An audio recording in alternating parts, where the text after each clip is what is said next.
आपल्याला सर्वांना कल्पना आहे की सध्या जो महाराष्ट्र आणि कर्नाटक हा सीमावाद कर्नाटकाकडनं पुन्हा एकदा चिघळवण्यात आलेला आहे, पेटवण्यात आलेला आहे आणि त्याच्याबद्दल कर्नाटक सरकारने गेल्या काही दिवसापूर्वी म्हणजे विशेष म्हणजे देशाच्या गृहमंत्र्यांकडे दोन्ही राज्याच्या मुख्यमंत्र्यांची आणि आपल्या उपमुख्यमंत्र्यांच्या सोबत बैठक झाल्यानंतर देखील त्यांनी ठराव मांडला आणि त्या ठरावामध्ये 1 इंच सुद्धा जमीन आम्ही महाराष्ट्राला देणार नाही असा एक आक्रमक आणि गौरवी थाटाचा प्रस्ताव मांडला, ठराव केला. तो ठराव मांडल्यानंतर साहजिकच आहे महाराष्ट्राचं विधिमंडळाचं अधिवेशन सुरू आहे आणि या अधिवेशनामध्ये सुद्धा आपल्याकडनं सुद्धा त्याला एक उत्तर देण्याची गरज होती. मी सरकारचं एक अभिनंदन करतो, त्यांना धन्यवाद देतो की निदान तिथल्या सीमा भागातील जे अन्यायग्रस्त मराठी भाषिक आपले माता भगिनी आणि बांधव आहेत त्यांच्या पाठीशी आपण ठामपणे उभे आहोत असा ठराव त्यांनी आज मंजूर केला. त्याला साहजिक आम्ही पाठिंबा दिला, कारण महाराष्ट्राच्या हिताचं जे काही असेल तिथे दुमत असण्याचं कारण असूच नये या मताचे आम्ही सगळे आहोत आणि म्हणून आम्ही त्याला एकमताने पाठिंबा दिलेला आहे. पाठिंबा दिल्यानंतर काही गोष्टी ज्या वाटतात आम्हाला सुचवण्यात आल्या पाहिजेत त्या आतमध्ये सुद्धा सुचवणार आहोत, तुमच्यासमोर सुद्धा मांडतो. या ठरावात जे म्हटलेलं आहे की तिथल्या नागरिकांना आपल्याकडनं काही सुविधा देण्यात येतील. आता त्याच्यामध्ये थोडी एक स्पष्टता पाहिजे की योजना या राज्याच्या त्या राज्यामध्ये त्याची अंमलबजावणी होणार का त्या राज्यातून इथे आलेल्या नागरिकांना होणार हा एक मुद्दा आहे. पण तरी ती गोष्ट चांगली आहे की निदान त्या लोकांना आपण योजना आणि त्या योजनेअंतर्गत जे काही लाभ आहेत ते आपण देऊ शकणार आहोत आणि देणार आहोत. हा एक ठराव त्या ठरावातला एक भाग आहे, हा एक चांगला मुद्दा आहे. 2-3च गोष्टी मला सांगायच्या आहेत की मूळ मुद्दा आहे तो योजनांसाठी नाहीये, तो भाषिक अत्याचाराचा आहे. आपण त्या भाषिक अत्याचाराबद्दल काय करणार आहोत हा एक प्रश्न थोडासा नाही म्हटला तरी अनुत्तरित आहे.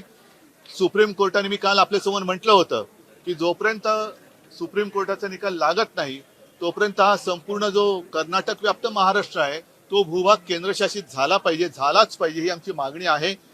परंतु त्याच्यावर उत्तर दिलं गेलं की काही वर्षांपूर्वी म्हणजे 2006-2008 साली सुप्रीम कोर्टाने सांगितले की असा प्रदेश केंद्रशासित करता येणार नाही, परिस्थिती जैसे ते ठेवावी. मुद्दा असा येतो की हे 2006 किंवा 2008 सालीपर्यंत ठीक होतं, पण त्याच्यानंतर परिस्थिती जैसे ते ठेवण्याचा जो काही निर्णय आदेश सुप्रीम कोर्टाने दिला त्या आदेशाची अंमलबजावणी कर्नाटकात होत नाहीये.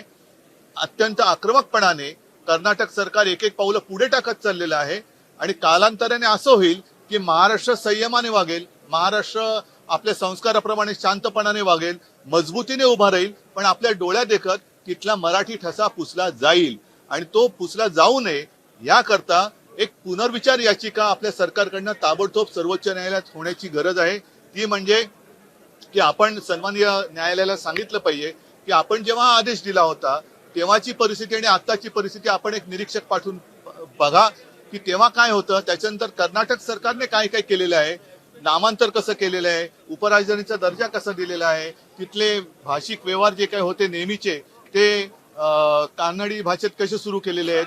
म्हणजेच काय की आपण शांतपणाने कोर्टाचा निर्णय येण्याची वाट बघत असताना आपल्या डोळ्यात देखत आपले माता भगिनी आणि बांधव आहेत त्यांच्यावरती भाषिक अत्याचार सुरू आहेत. ते अत्याचार थांबवण्यासाठी पुन्हा मला असं वाटतं की महाराष्ट्र सरकारकडनं सर्वोच्च न्यायालयात पुनर्विचार याचिका ही केली गेली पाहिजे आणि त्या याचिकेमध्ये हा संपूर्ण भूभाग सर्वोच्च न्यायालय माननीय सर्वोच्च न्यायालयाचा निकाल लागत नाही तोपर्यंत केंद्रशासित करण्याचा आग्रह आपण केला पाहिजे. हा एक मुद्दा आहे. आणि जसं योजना लागू करणार, आता हे मला अजून स्पष्ट झालेलं नाही की एका राज्याच्या योजना दुसऱ्या राज्यात लागू होऊ शकतात का, कारण जिथे कर्नाटकचे मुख्यमंत्री आपल्या नेत्यांना आणि मंत्र्यांना येऊ देत नाही तिकडे योजना येऊ देतील का, तर तोही एक भाग आहे. आणि योजनेसाठी कोणी आग्रह धरलेला नव्हता, पण तुम्ही द्या, जरूर द्या, पण त्याचबरोबरीने तिथे जे काही अत्याचार होत आहेत, मराठी भाषा म्हटल्यानंतर तिकडे अत्याचार केले जात आहेत, अटका केल्या जात आहेत, खटले भरले जात आहेत, त्या सर्व खटल्यांसाठी महाराष्ट्र सरकारने वकील द्यावेत. कायदेशीर लढाई आपण दोन्ही राज्य मिळून सर्वोच्च न्यायालयात लढत असताना स्थानिक पातळीवरती त्यांच्यावरती जे काही कारवाई होत आहेत, पोलीस कारवाई होत आहेत, कायदेशीर कारवाई होत आहेत, त्या सर्वांची जबाबदारी महाराष्ट्र सरकारने घ्यावी अशी सुद्धा आमची एक आग्रहाची मागणी आहे. आणि ती उद्या आम्ही सभागृहात केल्याशिवाय राहणार, उद्या किंवा आज जेव्हा जेव्हा ती चर्चा होईल तेव्हा ती केल्याशिवाय राहणार नाही. आणि म्हणून मला असं वाटतं की परत एकदा आज आपण ठराव जो केलेला आहे त्या ठरावाला आम्ही सगळ्यांनी एकमताने पाठिंबा दिलाच आहे. इथे कोणतेही पक्ष, मी पुन्हा एकदा सांगतो की तुम्ही काय केलं आम्ही काय केलं ही वेळ आता गेलेली आहे. कारण कर्नाटकाच्या बाबतीत बघाल तर पक्ष कोणताही असो, सरकार कोणाचंही असो, मुख्यमंत्री कोणी असो, ते या बाबतीत मात्र एकजुटीने मराठी भाषिकांवरती अन्याय करण्यासाठी काम करतात. तसंच आपण सुद्धा, तुम्ही काय केलं तुम्ही लाठ्या खाल्ल्या गाठ्या खाल्ल्या हा भाग नाहीये. पण आता काय करायचंय याच्यासाठी एकत्रित येऊन सर्वोच्च न्यायालयात जाणं आणि तिथे जे काही अत्याचार होत आहेत, केसेस होत आहेत, त्यांच्यासाठी वकिली मदत, कायदेशीर मदत ही महाराष्ट्र सरकारने द्यावी अशी आमची मागणी आहे.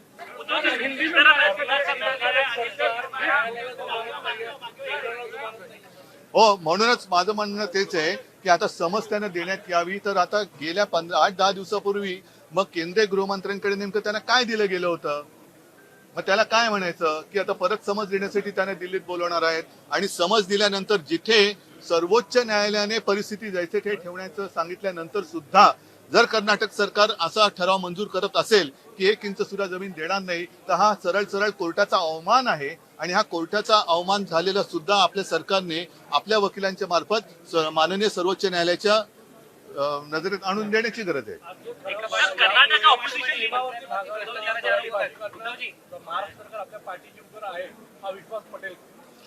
बघा, शेवटी आम्ही एक अस्सल मराठी म्हणून आणि मराठी प्रेमी म्हणून, मराठी भाषेचे मुलं म्हणून जे काही मराठी माणसाच्या हिताचं असेल, महाराष्ट्राच्या हिताचं असेल, त्याच्यात आम्ही कुठे दुमत आणू इच्छित नाही. म्हणून मी तुम्हाला तेच म्हटलं की मी पहिल्या प्रथम सरकारचं अभिनंदन करतो की त्यांनी यांच्या पाठीशी उभं राहण्याचा तरी ठराव केला. हेही नसे थोडके.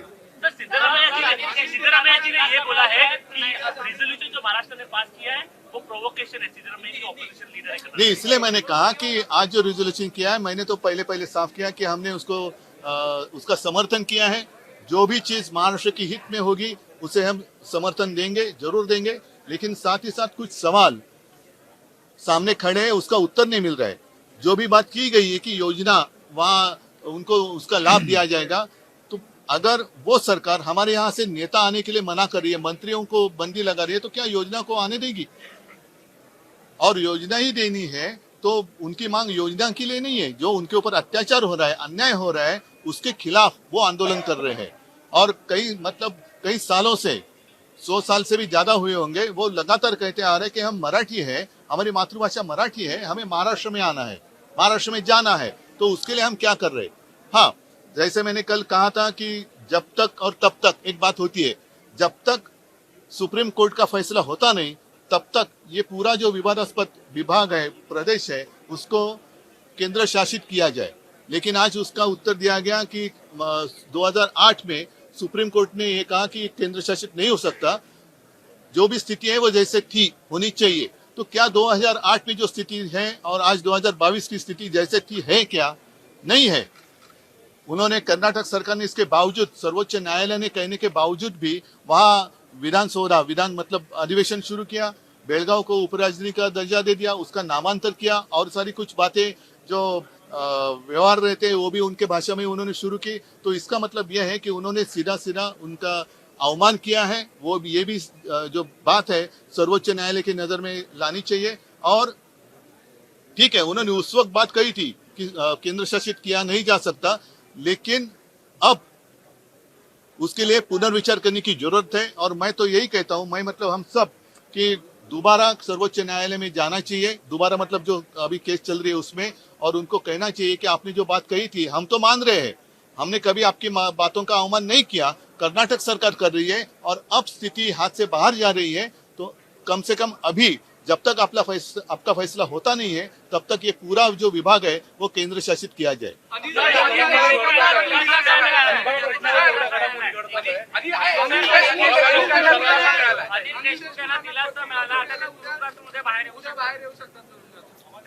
आता ह्या सगळ्या गोष्टी, जसं माझ्या बाजूला संजय राऊत आहेत, त्यांना सुद्धा कारण नसताना तुरुंगात डांबलं गेलं होतं. याला काही लोकशाही नाही म्हणत. त्यांना जामीन देताना कोर्टाने जे काही ताशेरे ओढलेले आहेत ते ताशेरे बघितल्यानंतर ज्यांनी ही कारवाई केली त्यांनी तोंडाला डांबर फासून घ्यायला पाहिजे. सरकारमधल्या अनेक नेत्यांवरती भ्रष्टाचाराचे आरोप होत आहेत. आज मी याच्यावरती जेव्हा अधिवेशन संपेल तेव्हा बोलणारच आहे, परंतु शेवटी नैतिकता एक भाग असतो. जसं तुम्ही आज अनिल देशमुखांचा प्रश्न विचारला, त्यांच्यावरती अजून गुन्हा साबित झालेला नाहीये, पण त्याने इतके दिवस राजीनामा देऊन तुरुंगात डांबण्यात आलं. नवाब मलिक आहेत, आम्ही सुद्धा आमच्या एका मंत्र्याचा दिला होता, राजीनामा घेतला होता. शेवटी नैतिकता एक भाग असतो, तर त्या नैतिकतेच्या आधारे यांनी राजीनामा द्यायला पाहिजे. आता सर्वात आधी बातम्या मिळवा आमच्या मोबाईल न्यूज ॲप्लिकेशनच्या सहाय्याने. अँड्रॉइड किंवा iOS प्लॅटफॉर्मवर जाऊन HW न्यूजचे ॲप सर्च करा, डाउनलोड करा. आपल्याला हवी ती भाषा निवडा. आजच्या बातम्यांच्या गर्दीतून आपल्या कामाची बातमी मिळवा फक्त HW न्यूजवर.